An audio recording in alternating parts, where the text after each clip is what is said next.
Allahabad high court का सामने था, यूपीपीसीएल की नौकरी मेरे सामने थी, यूपीएसआई का मेरे सामने नौकरी थी।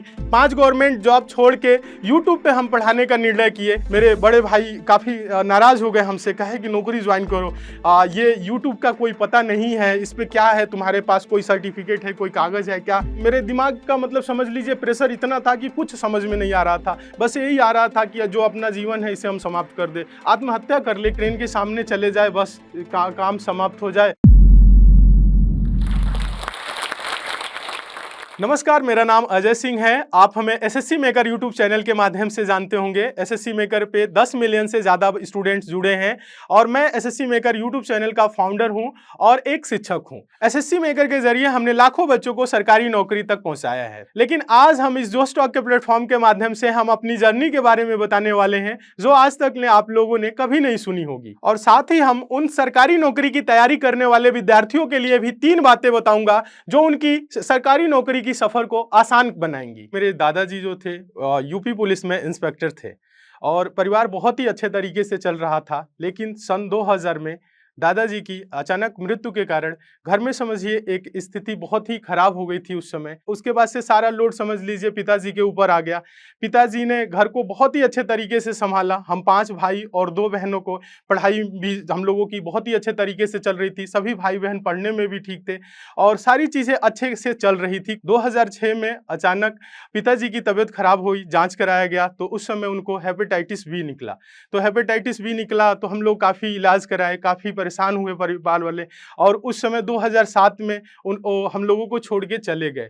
तो उस समय हम लोगों की जो स्थिति थी वो बहुत ही खराब हो गई क्योंकि पिताजी थे तो किसी चीज़ का टेंशन हम लोगों को नहीं था, चिंता नहीं था। हम लोगों को अब समझ ही नहीं आ रहा था कि अब हम लोग क्या करें, क्योंकि हम लोगों को उतना आइडिया भी नहीं था, खेती का भी आइडिया नहीं था, क्योंकि सारी चीज़ें जो थी वो पिताजी संभाले हुए थे।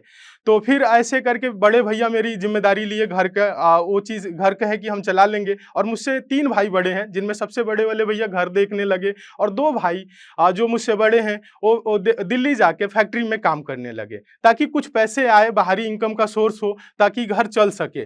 लेकिन फिर भी पढ़ाई जो था हम लोगों का बाधित हो रहा था क्योंकि पढ़ाई के लिए तो थोड़े बहुत पैसे ज़रूरत पड़ते ही थे, क्लासेस करनी है, ट्यूशन करनी है और सभी लोग पढ़ते थे। तो 2 लोग भाइयों ने पढ़ाई अपनी छोड़ के बाहर चले गए दिल्ली जाके वो लोग काम किए और कुछ दिनों तक काम किए। उसके बाद से फैक्ट्री से पैसे उतने नहीं आ पाते थे, बहुत कम ही पैसे आते थे। तो उन पैसों से ये था कि घर चल सकता है, मतलब ये नहीं था कि बहुत अच्छे तरीके से चल सकता है, लेकिन कैसे कैसे करके वो चला। फिर उसके बाद से हम पास के ही मतलब स्कूल में, गाँव के बगल में ही स्कूल में 9th और 10th की पढ़ाई की और 9th और 10th की जब हम पढ़ाई कर रहे थे उसी दौरान हमने एनसीसी ले लिया क्योंकि मेरे भैया बोले एनसीसी कर लोगे तो ए सर्टिफिकेट बी और सी तीनों कर लोगे तो आर्मी में बड़े आराम से नौकरी हो जाएगी, ज़्यादा उसमें दिक्कतें नहीं आएंगी नौकरी के लिए। तो हमने ए सर्टिफिकेट कर लिया। ए सर्टिफिकेट यानी 9th 10th में ए सर्टिफिकेट हो गया। हमें बी और सी करना था तो बी और सी पास वाले स्कूल में नहीं था और वो वहाँ से घर से 20 किलोमीटर दूर भाटपा रानी वहाँ पे बीआरडी कॉलेज में था और मदन मोहन मालवीय कॉलेज में था। तो बीआरडी कॉलेज में हम जाके एडमिशन कराए 11th में और एनसीसी भी ले लिए और वहाँ से हम एनसीसी बी और सी सर्टिफिकेट की एनसीसी बी और सी हुआ। और उसके बाद से वहाँ पे आने जाने की थोड़ी सी समस्याएं बनी रहती थी क्योंकि घर से दूर था, ट्रेन से जाना पड़ता था। तो ये चीज़ें देखे कई बार मतलब लेट हो जाए ट्रेन तो कोचिंग नहीं हो पाती थी और पढ़ना भी था तो हम सोचे कोचिंग में साइंस से पढ़ लेंगे तो अच्छा रहेगा, मैथ्स पढ़ लेंगे तो आगे चल के और भी कई सारे ऑप्शन हो जाएंगे नौकरी के, कई सारे मतलब जगह पे नौकरी हो सकती है साइंस पढ़ाई कर लेंगे अगर तो फिर उसके बाद से कोचिंग आने जाने में एक तो देरी होता था, आने में जाने में भी समय लगता था। तो मेरे कुछ दोस्त वहाँ रहते थे रूम लेके, तो उन लोगों से हम बात किए कि अपने साथ हमें रख लो या हमें कहीं रूम ही दिला दो। तो वहाँ पे पता चला कि 350 का रूम था तो 340 रुपये, हम बोले थोड़ा सा कम कर दीजिए मकान मालिक से, तो 340 रुपये में हमें वो रूम दे दिए। तो घर पे वो कहे कि 340 में रूम मिल जाएगा, उसके बाद से 100-150 रुपये और हो जाएगा, मतलब 500-600 रुपये अगर मिल जाए महीने का तो मेरा खर्चा पूरा चल जाएगा। लेकिन समझिए 500-600 रुपये भी वो बहुत ही मतलब लाने के लिए मतलब समझिए कि बहुत मेरा मन नहीं करता था मांगने, क्योंकि मुझे पता था इनकम का सोर्स है नहीं, पैसे जितने आ रहे हैं उसमें कुछ बच रहा नहीं। सीजन आया है तो गेहूं बेच देंगे, तो गेहूं गेहूं थोड़ा सा बिका तो 1-2 कुंटल गेहूं बिका तो 1000-1500 रुपए मिल गया, 2000 मिल गया, तो उसमें से हमें भी 500-700 रुपए मिल जाता था। लेकिन फिर भी घर की स्थिति और ये सब मतलब देख के, और पिताजी का ना होना, और बहन की, बड़ी बहन की शादी, सब चीज़ ये सब सोच के बहुत दिमाग में प्रेशर रहता था। अब समझिए उतनी पढ़ाई भी मेरे मन से मतलब हो नहीं पाता था। कई बार जब घर चले जाए तो घर की स्थिति देखने के बाद से ऐसा लगता था कि क्या ही जीवन चल रहा है। और घर भी हम लोगों की जो स्थिति घर की थी वो भी एकदम समझ लीजिए मतलब घर उस टाइप का नहीं था कि उसमें पूरी परिवार हम लोग रह सके, 5 भाई 2 बहन और माताजी मेरी रह सके, क्योंकि एक ही कमरा था। कमरा कहने का मतलब 4-5 कमरे थे, लेकिन एक कमरा जो था वो रहने लायक था। बाकी सब बरसात के सीज़न में पानी से बहुत दिक्कत होती थी। हम लोग सोचते थे काश जाड़ा रहे या गर्मी रहे, बरसात के दिन ना आए। बरसात का दिन अगर आ जाता था तो एक रूम ऐसा था जिसमें पानी नहीं टपकता था, बाकी सारे आंगन हो गए, असोरा हो गया जिसे बोलते हैं हम लोग, बाकी रूम पानी से भी टपकता था, तो वो भी दिक्कतें होती थी। रात भर समझ लीजिए बैठ के ही सीढ़ी के पास ही बैठ के गुजारना। बाकी गर्मी के दिन और ठंडी के दिन तो आराम से निकल जाते थे। तो उस स्थिति को भी देखते थे, फिर सोचे अब क्या ही हो सकता है। तो पढ़ाई बहुत ही अच्छी नहीं हो पा रही थी मेरी। एग्जाम दिए, एग्जाम का रिजल्ट आया तो रिजल्ट में हम एक सब्जेक्ट में फेल हो गए। 12th के एग्जाम जब फेल हो गए तो मन की जो स्थिति थी, मन बहुत ही मतलब परेशान मेरा होने लगा। और आप समझ ही सकते हैं कि जब कोई फेल हो जाए, एग्जाम में फेल हो जाए और घर में इनकम का कोई ज़्यादा सोर्स ना हो और पैसे ना आ पाए, तो आदमी कैसे जीवन जी सकता है। और घर की स्थिति ऐसी थी कि पानी भी टपक रहा है, मतलब वैसा वैसा दिन मतलब किसी को नसीब ना हो। मेरे दिमाग का मतलब समझ लीजिए प्रेशर इतना था कि कुछ समझ में नहीं आ रहा था। बस यही आ रहा था कि जो अपना जीवन है इसे हम समाप्त कर दे, आत्महत्या कर ले, क्योंकि अब वैसा लग ही नहीं रहा था कि मेरे पास कोई ऑप्शन है। यही सब सोच के हम फिर उसके बाद से चल दिए स्टेशन के तरफ। कुछ भी समझ में नहीं आ रहा था, पैदल पैदल पास वाले भटनी जंक्शन था वहाँ पे चले गए। स्टेशन पे जाके काफ़ी देर तक बैठे, सोचे क्या करे, कुछ समझ में नहीं आ रहा था। अब बस यही आ रहा था कि ट्रेन के सामने चले जाए, बस काम समाप्त हो जाए, टेंशन सारा खत्म हो जाए। लेकिन घर पे परेशान हुए, घर वाले भी परेशान हो गए, कहाँ गया, रिजल्ट आया है पता नहीं चल रहा है। तो घर वाले काफ़ी परेशान। मेरे बड़े भैया जो थे वो पास वाले स्टेशन पे गए, जाके वहाँ अनाउंस भी करवाए। 2-3 घंटे तक बैठे रहे, भैया भी परेशान रहे। और लास्ट बार उस बोले थे, एक बार और उससे बता रहे थे कि एक बार लास्ट बार और बोल दो, अनाउंस कर दो, फिर नहीं होगा तो फिर देखेंगे कहीं और। तो बाद में हम आवाज़ सुनाई थोड़ी सी दी, तो हम उसके बाद स्टेशन पे बाहर गए, प्लेटफॉर्म पे जहाँ पे टिकट कटता है, तो वहाँ पे भैया मिले। तो काफ़ी देर वहीं पे कहे कि रुक जाओ, यहीं पे बैठो तुम। तो वहीं पे बैठे और 1.5-2 घंटे तक हमें काफ़ी मोटिवेट किए। कहे कि एक परीक्षा से ऐसा नहीं है कि तुम्हारा जीवन निर्धारण हो जाएगा कि तुम अब कुछ नहीं कर सकते हो, एक बार और मेहनत करो। तो इसी सोच के साथ फिर हम एक बार गए वहीं पे, फिर जहाँ भाट पर पढ़ते थे। फिर उसके बाद से हम पढ़ाई करते रहे। और अब ऐसी स्थिति हो गई थी कि घर से पैसा लेने का मन नहीं करता था। पहले था 1-2 साल तो मैं जाता था तो 500 रुपए मांग लेता था, 400 रुपए मिल जाते थे, तो इतने में मेरा काम चल जाता था। लेकिन अब वैसा नहीं था। फेल होने के बाद से पैसे मांगने की इच्छा ही नहीं हो रही थी कि अब कैसे हम पैसा मांगे, क्या करें। तो हम ये बताए थे 340 रुपए किराया है, तो किराया भर का हो जाता था, कुछ खाने पीने का आटा चावल तो घर से ही लाते थे। उसके बाद सोचे कि अब कुछ करना चाहिए हमें, यहाँ पे कुछ जॉब की तलाश करनी चाहिए। तो 2-4 दुकान पे भी गए कि दुकान पे हमें जॉब मिल जाए। कुछ सामान वाले के यहाँ गए, किराने की दुकान पे, कि भाई हमें रख लो, क्योंकि वो 2-3 लड़कों को छोटे छोटे रखा था, तो हमें पता था कि 700-800 रुपये मिल जाएगा यहाँ पे। फिर उसके बाद मेडिकल स्टोर पे गए, तो वहाँ पे भी हम कहे बात किए कि रख लो, तो वहाँ पे भी नहीं रखे। वहाँ पे बोला कि इंग्लिश में दवा देनी है, ये पता है, तो उतनी जानकारी उस समय नहीं थी, तो वो भी नहीं रखा। हम कहे चलो कोई नहीं। बाद में परेशान रहे, कुछ दिनों तक ऐसे ही चलता रहा। फिर एक बगल में मेरे टीचर थे जो एक प्राइवेट स्कूल में पढ़ाते थे और घर घर जाके होम ट्यूशन भी कराते थे। तो उनसे मेरी बात हुई, तो वो बोले कि अच्छा हम ठीक है, हम तुम्हें होम ट्यूशन दिला देंगे।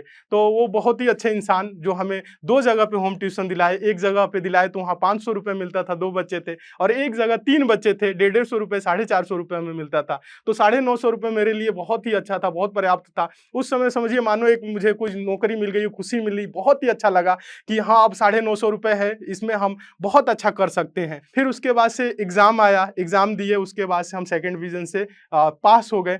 12th पास होने के बाद जब उस कुछ ही महीने के बाद से मेरे बड़े भैया जो घर पे थे, खेती बाड़ी करते थे, उनका एसएसबी में, सशस्त्र सीमा बल में उनका नौकरी हो गया। काफ़ी मेहनत करती थे। और उसके बाद से एक मेरे जो बड़े भाई साहब थे, मुझसे जो बड़े थे, वो भी काफ़ी मेहनती थे। वो भी पढ़ाई भी करते थे, अपनी फैक्ट्री में काम भी करते थे, समय निकाल निकाल के पढ़ते गए। वो सीआरपीएफ में नौकरी पा गए। जैसे एग्जाम में हम 12th पास किए, फिर उसके बाद से इन दोनों लोगों की नौकरी लगी। आप समझ सकते हैं, जो परिवार बहुत ही गरीबी स्थिति से गुजर रहा है, जिसके घर में मतलब इनकम का कोई सोर्स ना हो, और उस समय अब उसके बाद हम 12th पास किया, उसके बाद से दो सरकारी नौकरियां हो गई। तो आप समझ सकते हैं कि कितनी खुशी आती है जब एक घर में, किसी गरीब के घर में कोई सरकारी जॉब लग जाए, उससे के समझिए भगवान ही मिल गया हो। तो हमने सबसे अच्छा हमें लगा कि गांव में कोचिंग खोल लेंगे, किसी भी प्राइवेट स्कूल में सुबह शाम क्लासेस, जब स्कूल नहीं चलता है उस दौरान हम पढ़ा लेंगे तो क्लासेस चल जाएंगी। तो घर पे गए, बात किए, मम्मी थी, भाई थे, मेरे बड़े भाई, सबके बीच बात हुई। तो सब लोग वो बोले कि अभी तुम्हारे पास नौकरी है ही नहीं, तुमसे पढ़ेगा कौन। लोग सोचेंगे कि घर वाले, गांव वाले, अगल बगल यही सोचेंगे, गया था पढ़ने, नौकरी हुई नहीं और ये खुद आके पढ़ाने लगा। तो हम कहे ऐसी बात नहीं है, मेरी सब्जेक्ट अच्छी है, हम पढ़ा सकते हैं, बेहतर पढ़ा सकते हैं। तो लोग कहे कि पहले घर वाले बोले कि ऐसा है, पहले तुम खुद नौकरी एक बार कर लो, नौकरी एक बार तुम पा जाओगे, उसके बाद से लोग तुमसे पढ़ना चाहेंगे, तुमसे खुद पढ़ना चाहेंगे कि हाँ ये सिलेक्टेड है, नौकरी दिला सकता है। तो ये इस वजह से फिर एक बार हम प्रयागराज गए, फिर तैयारी अपना स्टार्ट किए, उसके बाद से पढ़ाई कंटिन्यू की। उसके बाद से हम सब सब्जेक्ट पे फोकस किए। पहले मैथ्स रीजनिंग पे ज़्यादा फोकस कर रहे थे कि ये सब्जेक्ट पढ़ाना है। अब मेरे पास सामने आया, इंग्लिश भी पढ़ना है, जीएस भी पढ़ना है, हिंदी भी पढ़ना है, हर एग्जाम देते थे तो सब कुछ पढ़ना है। तो फिर तैयारी करना स्टार्ट कर दिए। फिर 2016 में मेरे पास कई सारे गवर्नमेंट जॉब हम दिए, जिसमें सिलेक्शन रहा। पहले एमटीएस का एग्जाम दिए थे, एसएससी एमटीएस का, उसमें मेरा सिलेक्शन रहा। फिर उसके बाद से सीएचएसएल का दिए, सीपीओएसआई का दिए, उसके बाद से यूपीपीसीएल का दिए। और ऐसे एग्जाम जब निकलने लगा, घर वाले भी बहुत खुश हो गए, कहे थोड़ा सा ट्राई करते रहो और आगे जाओगे और आगे जाओगे। तो हम कहे ठीक है।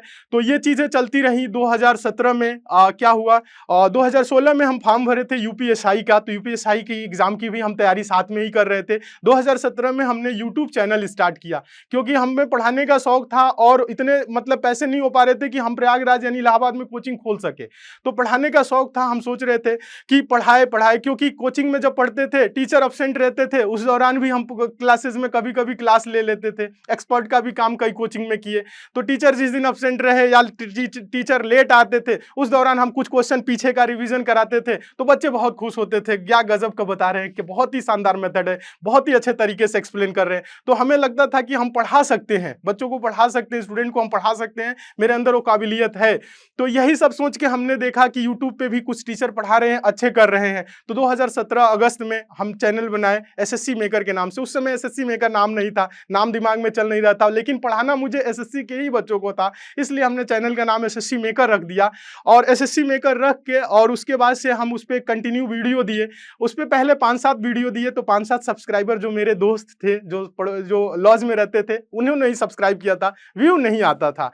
तो 5-7 क्लासेस देने के बाद उसके बाद से मुझे लगा कि यहाँ पे कुछ बनने वाली बात है नहीं, यूट्यूब से कुछ होगा नहीं, इस पे नहीं आगे बढ़ा जा सकता है। फिर हम छोड़ दिए। लेकिन एक मेरे दोस्त थे बहुत ही अच्छे, वो क्या किए, उस वीडियो को फेसबुक पे शेयर कर दिए थे। फेसबुक पे शेयर किए तो मेरे बड़े भैया उस वीडियो को देखे, क्योंकि वो भी उनसे जुड़े हुए थे फ्रेंड लिस्ट में।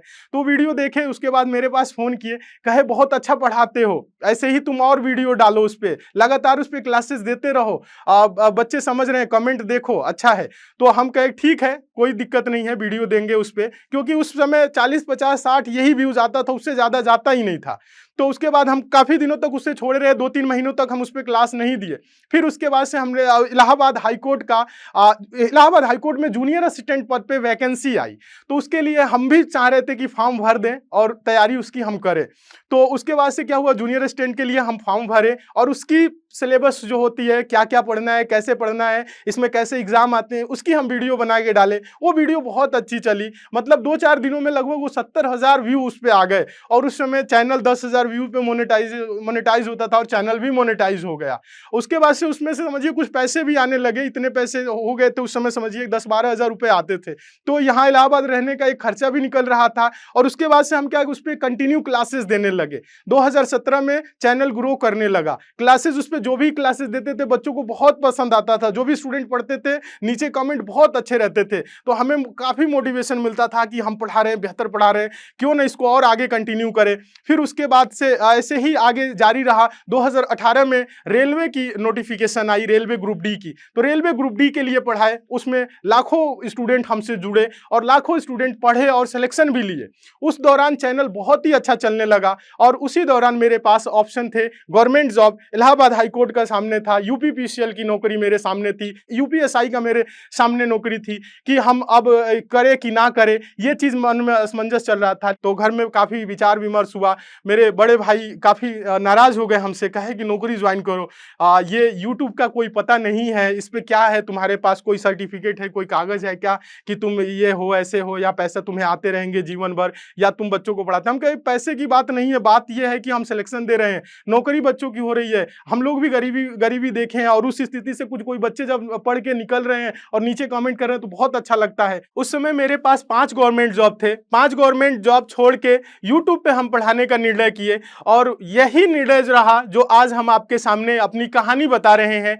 और कहीं ना कहीं ये मेरा जो सपना था और सपना भी पूरा हो रहा है। जो मैं 2017 में ये सफर शुरू किया था वो 0 से शुरू हुआ था और आज 10 मिलियन से ज्यादा बच्चों का ये परिवार बना एसएससी मेकर, और इसमें लाखों बच्चे पढ़ के सरकारी जॉब पाए और लाखों बच्चे अभी हम लोगों के साथ जुड़ के तैयारी भी कर रहे हैं और कहीं ना कहीं हम लोगों का सपना भी पूरा हो रहा है। और हम अकेले स्टार्ट किए थे, आज एसएससी मेकर टीम में 50 से ज्यादा लोग काम कर रहे हैं और आगे धीरे धीरे जुड़ते ही इसमें जा रहे हैं। तो ये सब देख के हमें बहुत ही अच्छा लग रहा है। अब मैं आप लोगों को वो 3 बातें बताता हूं जो वनडे एग्जाम की तैयारी कर रहे हैं, एसएससी का, रेलवे का या स्टेट लेवल किसी एग्जाम की तैयारी कर रहे हैं, तो आपके लिए ये सफर आसान हो जाएगा और आपका सिलेक्शन लेना जो है ना वो आसान हो जाएगा। बस आपको ध्यान रखना है 3 बातें। पहला पॉइंट ये है कि सबसे पहले आप लक्ष्य को निर्धारित करें कि आपको करना क्या है और आपको चाहिए क्या जीवन में। उस लक्ष्य को एक बार निर्धारित कर लीजिए, फिर दाएं बाएं आप मत देखिए। उसके बाद से दूसरा पॉइंट आपका होना चाहिए, उसके प्रति आप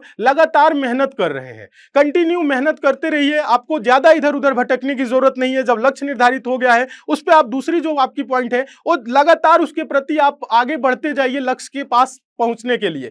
तीसरा हम आप लोगों को बताना चाहेंगे, तीसरा जो पॉइंट है वो ये है कि आत्मविश्वास, आपके अंदर वो विश्वास होनी चाहिए कि हाँ मैं इसे कर लूंगा, हाँ मुझे ये प्राप्त हो जाएगा। अपने अंदर एक अलग लेवल की एनर्जी लाइए, ये सोचिए कि हाँ मुझे ये नौकरी मिल जाएगा तो आगे आजीवन कैसा होगा। अगर आप ये 3 बातों का ध्यान रखते हैं तो प्रकृति में इतनी शक्तियां मौजूद हैं कि आपको गवर्नमेंट जॉब हो या कोई भी आपका लक्ष्य है वो आपको जरूर प्राप्त होगा। क्योंकि आप जोश टॉक्स देख रहे हैं तो जाहिर सी बात है कि आप अपनी जिंदगी में कुछ बड़ा करना चाहते हैं और वो सारे स्किल्स सीखना चाहते हैं जिनसे आप अपने सपने पूरे कर सकें। और आपके इन्हीं सपनों को पूरा करने में मदद करता है जोश टॉक्स का इंग्लिश स्पीकिंग ऐप, जिसमें हम आपकी मदद करते हैं उन सारे स्किल्स को सीखने में जिनसे आप बाकियों से आगे बढ़ सकते हैं। चाहे इंग्लिश बोलने में कॉन्फिडेंस और फ्लुएंसी की कमी हो या पर्सनालिटी डेवलप करने में परेशानी हो रही है, इस सब के लिए आपको वन स्टॉप सॉल्यूशन हम देना चाहते हैं और इसका नाम है जोश टॉक्स इंग्लिश स्पीकिंग ऐप। तो इंतजार किस बात का है, आज ही डाउनलोड कीजिए जोश टॉक्स इंग्लिश स्पीकिंग ऐप और अपनी सक्सेस की तरफ एक नया कदम बढ़ाइए। Click the link now.